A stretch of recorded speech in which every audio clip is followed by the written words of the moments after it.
Hi everyone. ఈరోజు 7 days healing ప్రోగ్రాంలో day 7కి వచ్చేసాం. సో ఈ డే 7 ప్రోగ్రామ్ డే 1 నుంచి డే 6 వరకు నేనేం చెప్పానో అది అప్లై చేయడమే ఈ 7th day dip. Okay, so apply చేయడం అనేది చాలా చాలా ఇంపార్టెంట్. మీకు ఎలా వినాలో తెలుసు, ఎలా మాట్లాడాలో తెలుసు, ఎలా అర్థం చేసుకోవాలో కూడా తెలుసు. కానీ ఇవేమి అప్లై చేయకపోతే ఏ రిలేషన్షిప్ అయినా ఒకటే, చేంజ్ అవ్వదు.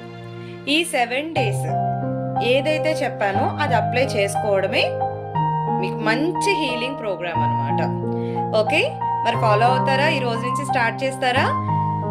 C, listening is not enough, applying is everything. ఓకేనా? మీ మనస్మిత్ర కోచ్ అపర్ణ కోలా. బాధ నుండి బలం వరకు మీ పక్కనే. Apply it.